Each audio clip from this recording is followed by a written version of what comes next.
Ja, spoštovane, spoštovani, cenjeni gostje, lep pozdrav tudi v mojem imenu in res smo veseli, da smo lahko tukaj danes v občini Vipava, od koder prihaja tudi naš paralimpijec Dejan Fabčič, in pa še enkrat res posebna zahvala za gostoljubje in pomoč pri koordinaciji tega dogodka županu magistru Antonu Lavrenčiču. Kot omenjeno, letošnje leto je leto paralimpijskih iger. Med 28. avgustom in 8. septembrom bodo potekale v Parizu in že četrtič bomo lahko tam spremljali tudi našega Dejana. Dejan, pozdravljen med nami v tej krasni družbi. Ker ste z Vipavo povezani prek šole, v tem kraju ste obiskovali srednjo šolo in imamo tudi danes tukaj nekaj mladostnikov, šolarjev. Začneva mogoče kar na tem področju. Ste radi hodili v šolo? Zakaj ja, ne? Ja, hvala lepa za tako lepo predstavitev. V bistvu, ja, tukaj lahko pozdravimo dijake iz Škofijske gimnazije Vipava, na katero imam zelo lepe spomine in moram reči, da sem zelo rad tudi takrat hodil v šolo, mi ni bilo težko, tudi osnovno šolo sem v Vipavi polovico obiskoval, no, tako da verjetno sem malo čuden, no, zdaj, sploh ko gledam po mojih otrocih, ki jih moraš skoraj brcati skozi vrata, da grejo, ampak ne vem, meni je bilo v redu, meni je bilo vse fajn, kar smo novega spoznavali, in predvsem, kar mi je bilo pa zelo pomembno, ker sem imel tam dosti prijateljev in mi je bilo fajn iti v družbo. No, ker ste omenil prijatelje, kakšna posebna vragolija iz teh dni ali pa mogoče kateri je bil najljubši predmet? Ja, predmet, zmeraj sem imel rad recimo telovadbo, smo mi rekli, tako da kljub temu, da sem bil opravičen in mi ne bi bilo treba telovaditi, sem zmeraj, ko bi rekel, si lahko izbral, kaj bi tistekrat počel in sem ponovadi ali se priključil ženski skupini, se pravi puncem, ali s fanti igral kakšno nogomet, kaj takega, skratka, to mi je bilo zmeraj fajn, no. Vragolije, ne vem, zdaj, recimo zanimivo mi je bilo to, zdaj, ti prihajaš iz namiznoteniških vod na Škofijski gimnaziji, ne vem, če imate še, ampak mi smo hodili še tle gor, kamor je zdaj dijaški dom, in smo imeli od spodaj pred knjižnico skozi postavljeno mizo za namizni tenis. In vsak odmor, tudi če je bil samo 5 minut, smo šli dol in igrali namizni tenis, recimo, ne. Ampak, ja, nismo pa ratali tako dobri, kot kateri bi lahko potem še v tem šel na kakšne paralimpijske igre, ne. Ja, kaj pa sicer izobraževanje se vam zdi pomembno? Bi se strinjali, da tako ali drugače se pa celo življenje učimo? Ja, s tem se strinjam. Praktično moramo biti odprti za to, da se celo življenje kaj novega naučimo. Izobraževanje je pomembno, to je, ni pa najpomembnejša stvar, ne. Kljub temu, da je izobrazba pomembna, še vedno je dobro, da ne pozabimo prijateljstev, ne pozabimo medsebojnih povezav in to se mi zdi, da največ šteje. Tudi recimo, ne vem, pri mojih otrocih, če kdaj pridejo domov nezadovoljne iz šole, recimo, ali pa dobijo kakšno slabšo oceno, rečem, lej, ne sekiraj se, to bomo pozabili, ampak važno je, da si ti dober človek v življenju, ne to, kakšne ocene prineseš iz šole. Tako da izobrazba, se mi zdi, da starejši, ko si, manj ti je pomembna. Ja, saj veliko otroštva ste preživeli tudi po bolnišnicah, kar 20 operacij, če se ne motim, ali pa še več zaradi težav z nogami. Kako se pa potem v tem pogledu spominjate otroštva? V bistvu niti ne tako slabo, bom rekel, da bi me to zelo zaznamovalo in bi ratal zaradi tega kaj zagrenjen. Jaz sem bil vedno tak belveder, seveda sem veliko časa prebil tudi v bolnišnicah. To moja prirojena napaka je bila takrat nekaj novega v svetu in zato so tudi zdravniki se na nek način na meni učili in tudi dobili eno zelo dobro metodo, da zdaj lahko še vedno hodim s svojimi nogami. Tako da, in so recimo potem prav to metodo tudi v svetu predstavili in pomagali še drugim otrokom. Tako da, ja, jaz sem se imel fajn tudi v bolnišnicah, no, jaz sem se zabaval s sestrami, z osebjem, z zdravniki, tako da, ne vem, smo marsikero tudi tam ušpičili, no. O čem je pa mali Dejan sanjal takrat, kako si je predstavljal svoje odraslo življenje? Ja, verjetno sanjaš o takih stvari, ki ti takrat manjka najbrž, ne. Jaz sem sanjal, seveda takrat nisem mogel niti hoditi, nisem znal niti hoditi, skratka, niti premikati se in sem sanjal, da bi bil enkrat športnik, ne. In seveda, potem, ko gledaš vse te vrhunske športnike po televiziji in na velikih tekmovanjih, se rečeš, kako bi bilo fajn, da bi bil tudi jaz enkrat na olimpijskih igrah in tako naprej. Tako da to se spomnim, da sem imel večkrat take sanje, bomo rekli, ja.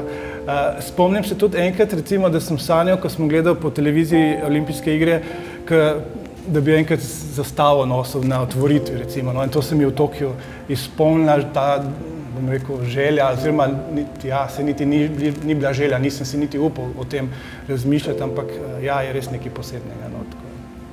Ja, kaj pa medicina, drži podatek, da ste se ji zapisali ravno zato, ker ste bili tako navdušeni nad skrbjo, nad vsem, kar ste prejeli od zdravnikov, medicinskih sester v svojih otroških letih? Ja, jaz, ko sem opazoval dogajanje v bolnišnicah, takrat, ko sem bil recimo tudi po en mesec ali pa še več tam, se mi je zdelo zelo lepo, kako so prišli ljudje bolani v bolnico in šli v redu, zdravi ali pa nasmejani ven iz nje. To se mi je zdelo toliko super, da ti lahko nekomu tako pomagaš, mu spremeniš življenje, da sem rekel, wow, to bi pa jaz tudi počel. Ja. In kaj točno zdaj počnete kot zdravnik? Zdaj, ja, ne grejo vsi njih nasmejani od mene, ne, ker sem v takem področju, da se to pač ne da, ampak sem pa vesel, da marsikateremu pomagam in tudi rešim kakšno življenje, če pač pride glih do take situacije. Jaz se zdaj ukvarjam in zdravim ljudi z sladkorno boleznijo in z boleznimi ščitnice. To sta dve taki področji, kjer je porast obolenj zelo velika v zadnjem času, tako da mi dela res ne bo zmanjkalo, ampak smo pri tem kar uspešni. No, tudi parašportu ste se zapisali že kar pred 20 leti. Kako je pa prišlo do tega? Kaj ste iskali v parašportu? Zakaj se vam je to zdelo pomembno? V bistvu prav v parašportu, ja, sem prišel takrat pred malo več kot 20 leti, ampak jaz imam rad šport od majhnega. Tako kot sem rekel, čim sem shodil, sem dobil žogo, pa sem jo brcal cele dneve. Potem sem imel na vasi prijatelja, ki je treniral rokomet, pa sem bil skoraj že rokometaš in tako naprej. Potem je pa prišlo to obdobje operacij po osnovni šoli in takrat je bilo treba na novo se naučiti hoditi in to rehabilitacija in to sem večinoma počel v bazenu. In takrat sem vzljubil tudi plavanje. No, in zato sem takrat se nekako odločil, da pa poskusim priti na kakšno mednarodno tekmovanje v plavanju in sem začel trenirati. Mogoče kakšna osebe, ki so še posebej zaznamovale to vašo športno pot? Ja, recimo prvi tak je bil Boro Štrumbelj, doktor Boro, on je profesor plavanja na fakulteti za šport, on je bil moj prvi trener in z njim sem se naučil, kaj to res pomeni trenirati na najvišji ravni, kako analizirati tehniko, kako sestaviti, ne vem, 2-3 treninge dnevno, tako da preživiš in da drugi dan zjutraj vstaneš in greš ponovno na trening. Skratka, z njim sva res trenirala na najvišji ravni in tudi rezultati so bili temu podobni, no, tako da smo potem nastopili v Pekingu na paraolimpijskih igrah v plavanju. Tako da on je bil res ena taka osebnost, ki me je popeljal v ta vrhunski del parašporta. Potem je sigurno tukaj ta druga trenerka v drugem športu v kajaku, je bila Nina Mozetič. Ona je bila podobno kot Boro zelo na vrhunski ravni, s to razliko, da je bila popolnoma in nič nepopustljiva. Skratka, pri njej se je delalo trdo, nobenih protekcij zaradi invalidnosti, zaradi mogoče slabega počutja ali pa karkoli. Tam smo res garali, no. Tako da to, no, pa zdajšnja trenerka, se pravi Brina Božič, ona mi je pa dala pa nekaj drugega, spet posebnega. Prej sem bil res navajen trdega dela, fitness, kondicija, to je bilo res na visoki ravni.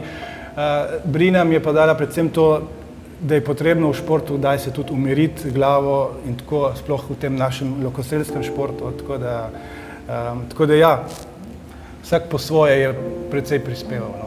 No, ko sva že ravno ostala pri Brini, koliko časa že sodelujete z njo, kaj je še tisto posebno na njej, da je to sodelovanje tako uspešno, razen tega, kar ste seveda že omenili?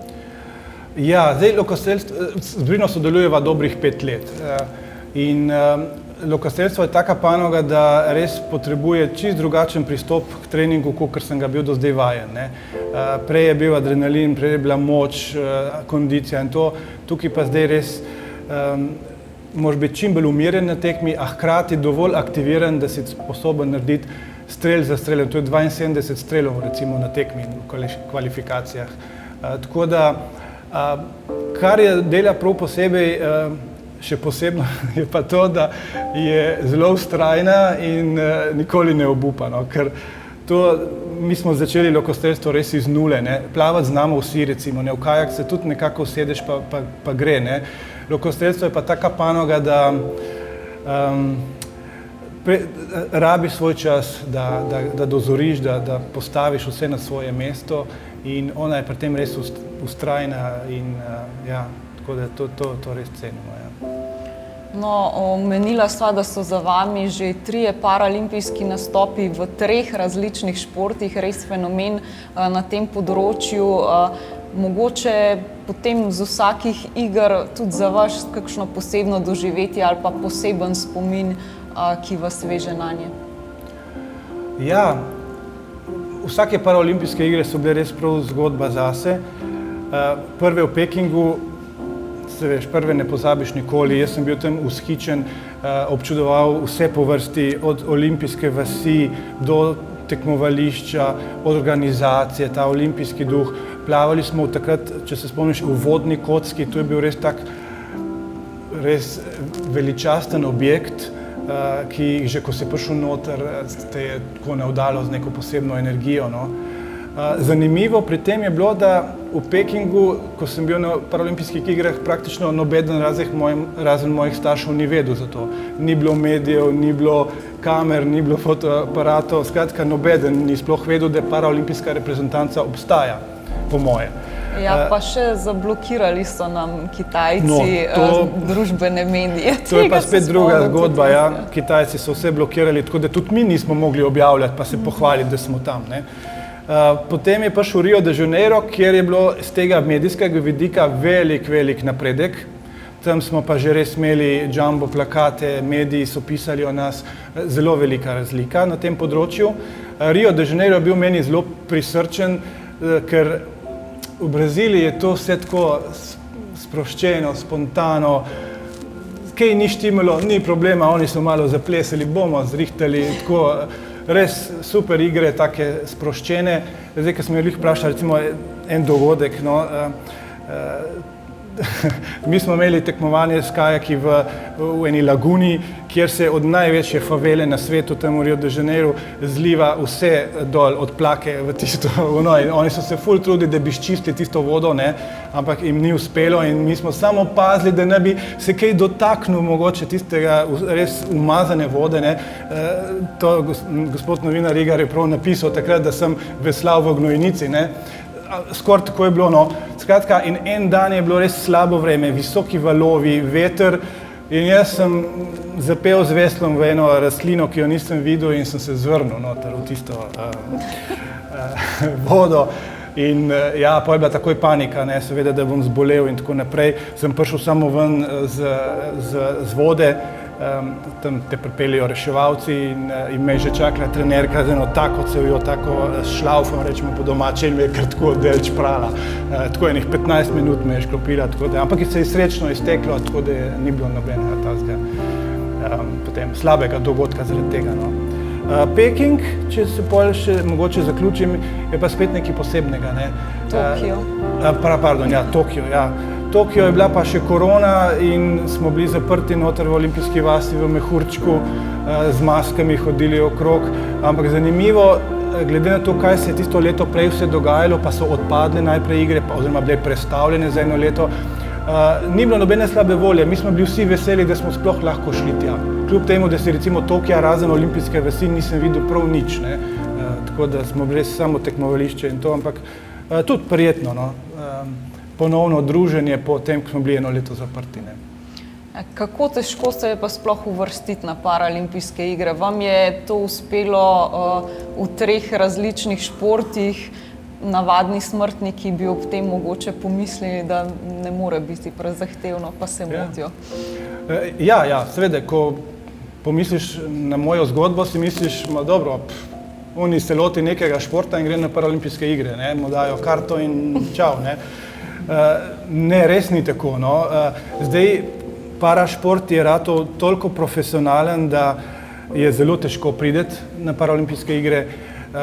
Če treniraš enkrat, 2krat na teden, te ni, si na 100. mestu. Tako da recimo jaz za vsake igre sem več let delal in treniral vsak dan in to 2 do 3 ure dnevno recimo. Zdaj, če si predstavlja vsak v svojem življenju, koliko je to nekega dela, odrekanja in tako naprej, je res veliko, no. Tako da in še nisem prišel recimo do medalje. Recimo ti mogoče lahko poveš iz svojih izkušenj, koliko dela je mogoče za olimpijsko medaljo dobiti, ne. Ampak že za priti na same igre je res ogromno enih sredstev potrebno, ogromno pa tudi tvoje energije, ja, predvsem pa časa, no. Tako da sliši se res tako v mojem primeru, ampak z vsakim olimpijskim nastopom je več ur trdega dela, no. In kako vam uspe usklajevati te naporne treninge, pa še zdravniško službo, vlogo očeta, moža? Težko. Bi lagal, če bi rekel, da je res je težko, no, res moraš biti discipliniran. Brez podpore moje družine nekako to ne bi bilo mogoče. Morate vedeti, da moja žena drži ne 3, vse 4 vogale doma po konci, tako da lahko jaz si tiste 2-3 ure vzamem, pa da treniram, pa da imam to mojo strast, da izpolnim tega sebe, ta moj hobi, no, in res cela družina mi stoji ob strani, večkrat se tudi dol usedemo, pa se pomenimo, a gremo še naprej, a gremo še, ne, a bo šlo še tako in tako, ne. Tako da ja, in kljub temu je treba biti zelo discipliniran pri svojem času, da vedeti recimo, ok, služba je 8 ur, tle nimam ok, ne, potem je trening in potem so razne druge aktivnosti, ki seveda družina vedno več časa zahteva, večji kot so otroci, zdaj do ene take starosti, pol bodo vsi veseli sam, da te ni doma, ne, to pričakujem, ampak nismo še tam, ne. Tako da ja, se pa da, no, če imaš nekaj zelo rad, če neko stvar res počneš s strastjo in ti zelo veliko pomeni v življenju, se da, no. Mogoče tle velja poudariti še eno drugo plat, ki pač je pri meni specifična. Jaz vem, da se moram ukvarjati s športom tudi z vidika mojega zdravstvenega stanja. Verjetno, če se ne bi toliko ukvarjal s športom, bi lahko bil tudi že na invalidskem vozičku, mogoče me to čaka v prihodnosti, to ne vem. Skratka, tega se zavedam in je glih zaradi tega, če si lahko na tak način s tekmovanji še polepšaš tisti svoj, bom rekel, potrebni del, ki ga moraš vložiti v rehabilitacijo, v aktivnost, vsaka invalida najbrž, ne, potem je to še toliko lepše, no. No, pa vendar najdete čas še za eno ljubezen, sem slišala, petje namreč. Kje se je pa rodila ta in vas lahko kdaj slišimo tudi ostali? Ja, petje mi je bilo tudi položeno že v zibelko, no, tako da res že od mičkega sem rad kričal, so rekli, tako da ja, pojem pri komornem zboru Ipavska, tako da ne vem, tudi to je ena taka velika sprostitev. Jaz pridem zmeraj iz pevskih vaj, tudi če grem še toliko slabe volje, pa utrujem, jaz pridem vsa polna energije domov in vesel, se sproščijo tele endorfini, da ti res, ne vem, polepšijo tisti dan. Tako da, in tudi zelo dobra družba je pri pevskem zboru. Imamo, zdaj recimo ta vikend je bil zelo lep in odmeven koncert v Logu. Spravi, jaz letos ne sodelujem, sem namenoma naredil malo pauze, da se lahko še več časa posvetim športu, ampak že septembra po olimpijskih igrah se pa jim pridružim nazaj. No, pa če se vrneva nazaj k parašportu, Paralimpijske igre se nezadržno približujejo, manj kot 100 dni nas še loči do njih. V kateri fazi treninga se zdaj nahajate, kako poteka? Bom rekel, hvala Bogu, da smo letos osvojili kvoto že eno leto prej, mislim za te igre že lansko leto, tako da smo lahko celotno leto zelo lepo načrtovali in temu tudi zdaj sledimo. No. V zimskem času smo poštimali opremo, res smo si mogli vzeti skoraj 2 meseca časa za to, da je res zdaj mi služi prav mojim sposobnostim in mojim predispozicijam, da recimo, če naredim dober strel, bo šla puščica v sredino, ne? Ker to je pri opremi pač zelo pomembno. No? Ni kakor prej pri drugih športih, ki ni važno, kakšne kopalke si imel, pač, če si bil dobro pripravljen, si pač dobro plaval. Ne? Potem smo naredili dosti na moči, tudi specifični moči za lokostrelstvo. Delali smo tudi na tehniki, popravili tiste določene pomanjkljivosti, ki smo videli lansko sezono, da še manjkajo. Zdaj pa počasi stopnjujemo to formo do avgusta. No. Tako da letos si prav kakšnega zelo vrha v tem trenažnem sistemu procesu nismo zadali, ampak je res oni vrh na olimpijskih igrah in upam, da se nismo kaj ušteli in da bo res tam res najboljši rezultat. In kakšna so pričakovanja za Pariz? Glede na to, da grem na 4. paraolimpijske igre, ne morem reči, da bi šel tem rad sodelovati pa videti, kako to izgleda. Ne. Tako da zdaj mi je zadnjič rekel en gospod, je rekel, ja, zdaj bi bil pa počasi čas za kakšno medaljo, ne. 3-krat si že bil, zdaj bo 4. Tako da, ja, sigurno, zadali smo si cilj medaljo, saj veš sama, da se stvari morajo poklopiti, da res do tega pride. Prav paraolimpijska tekma je res nekaj posebnega, tako da ja, ciljamo na najvišja mesta. No. Dotaknila sva se tudi že opreme, jo mogoče lahko malce podrobneje opišete, teža, loka, hitrost puščic? Ja, prav s tem namenom sem jo tle prinesel, če koga kaj prav posebej zanimamo, bom razložil. Ne. Mogoče na tem mestu zgleda kot lok, da je ena pač celota, ne? Ampak v bistvu je sestavljen iz veliko pomembnih komponent, ne? Posebej ročaj, posebej kraki, tetiva, recimo samo na tetivi, ki je zdaj napeta, smo se s trenerko ukvarjali skoraj 1 mesec. Ali je iz tak material, drugi material, ali ima 16 niti, 18, 22 niti, koliko obratov zavijemo, skratka, to je cela znanost. Potem je recimo tukaj Bergerjev gumb, ena zelo pomembna stvar, ki izgleda toliko majhna, da se jo niti ne vidi recimo. Potem so te stabilizatorji, ki moram reči, da so tudi cela znanost o tem, tle noter je recimo Wolframov prahec in tisti prah recimo tale od strela zavre te vibracije, da potem puščico ne preusmeri recimo drugam. Ne vem, merilna naprava je še skoraj najbolj taka navadna stvar, no. Tako da puščice je recimo, to so zdaj že moje tekmovalne puščice za Pariz, je odvisno, koliko je trda puščica, kako se takole zvija, ko leti po zraku.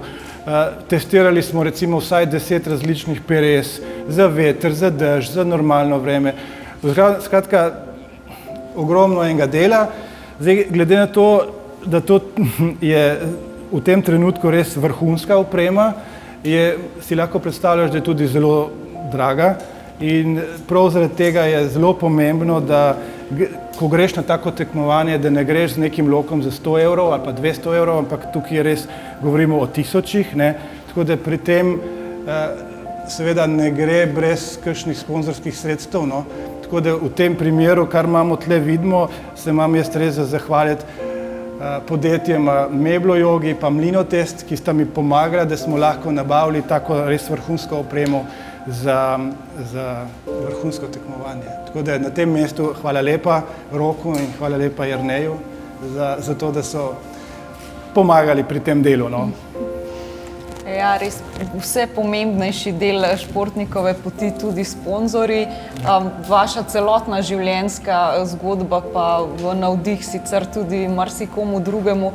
Kaj pa, da malo obrnemo, bi bila pa zadnja lekcija, ki jo je vam recimo dalo življenje? Ja, kaj pa vem, no. v bistvu tako, no, prav zdaj v zadnjih parih, recimo, mesecih sem prišel nekako do spoznanja, da se je potrebno iz vsakega poraza nekaj naučiti, ne. Zdaj, in pa vedeti, kakšna pričakovanja imeti v kakšni določeni situaciji. Če imaš prevelika pričakovanja, ni dobro, če imaš premajhna, tudi ponavadi rezultat ni tak, kakor bi si ga želel.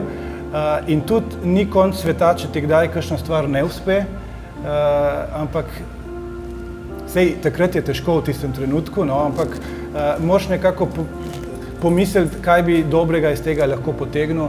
In ja, meni so se v zadnjih mesecih zgodile par takih stvari, bom rekel, katere so me naredili še močnejšega, no, tako da, ja, in predvsem to, ne obupati, no. No, in tudi, ker sva v Vipavi in omenjala že podpornike, kako vas je pa kot invalida sprejela tukaj občina, krajevna skupnost, kako vam še stojijo ob strani? Ja, tukaj res prav letos oziroma zdaj zadnje leta čutim veliko podporo, kar se zahvaljujem tudi županu. Ima velik posluh za parašport, za invalide, tako da sodelujemo zelo dobro. Tudi ta zelo velika obiskanost danes je sigurno en dokaz temu, no. Tako da se čuti, se vidi premik naprej, no. Tako kot sem rekel, po Pekingu nobeden ni vedel, da sem jaz bil tam, nobeden tudi ni prišel kaj, ne vem, čestitati ali pa karkoli. Že po Riu je bilo to drugače, sem doživel zelo lep sprejem pri županu takrat, podobno tudi po Tokiu.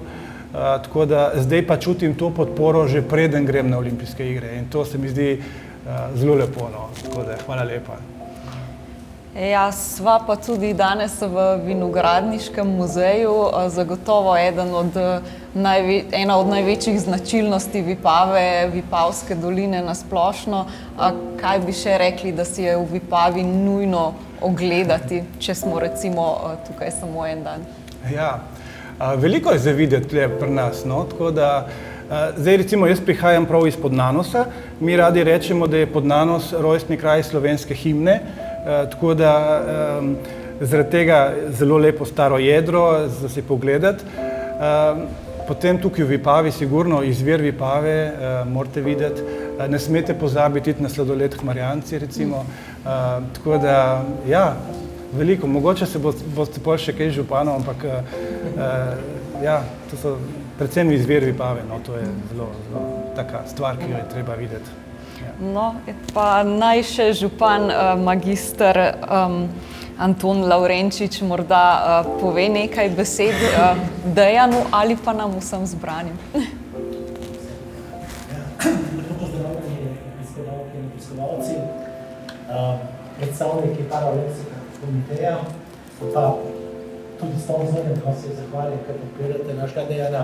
Pa lepo bi pozdravil Dejana, ker res sem super zdravnik, vrhunski športnik in moram reči tudi dober moj kolega. In tega dela velikega dela, njegova preprostost, ne komplicira delovnost in vztrajnost. In glede, vsi mladi, tu je recept, enostavno recept.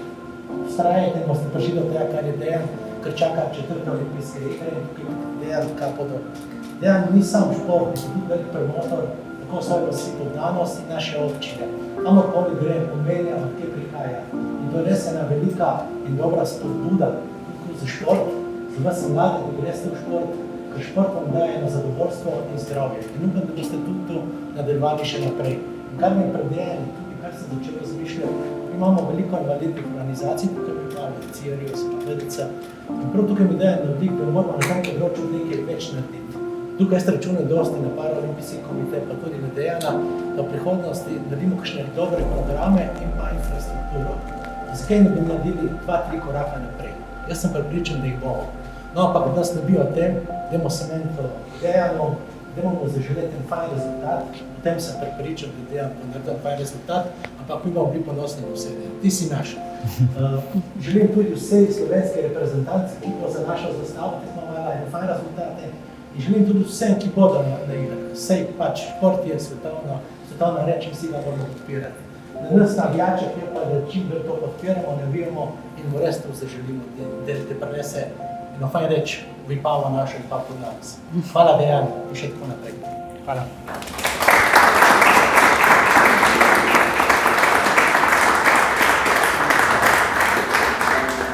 Najlepša hvala.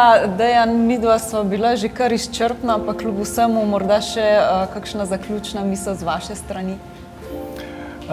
Hvala lepa, da ste se udeležili v takem velikem številu. Hvala tebi, Mateja, za odlična vprašanja in me nisi spravljala v preveliko zadrego. Tako da jaz lahko rečem, da delamo res dobro, delamo dosti, tudi res trudimo se, treniramo. Potrudili se bomo v Parizu, da bomo dostojno zastopali Slovenijo, Vipavo, Podnanos, vse in verjemite mi, da verjetno jaz še najbolj od vseh si želim, da res prinesemo v Vipavo tisti del Eiffelovega stolpa, ki pravijo, da je noter in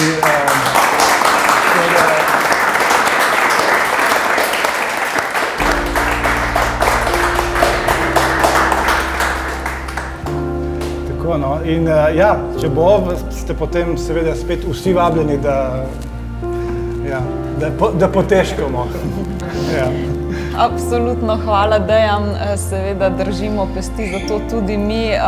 Hvala tudi vsem zbranim, da ste danes prišli na tale dogodek in seveda vabljeni najprej k spremljanju Dejana prek ekranov, prek medijev med Paralimpijskimi igrami konec avgusta in začetek septembra v Parizu. Potem pa seveda računamo tudi še na kaj več. Hvala še enkrat in pa Dejan je z veseljem na voljo za dodatna vprašanja, kakšno spominsko kartico, fotografijo, ogled opreme, samo kot je omenil Dejan, dajmo paziti oziroma se ne preveč dotikati, ker je tole občutljivo in bo še kako potreboval. Srečno, Dejan. Hvala.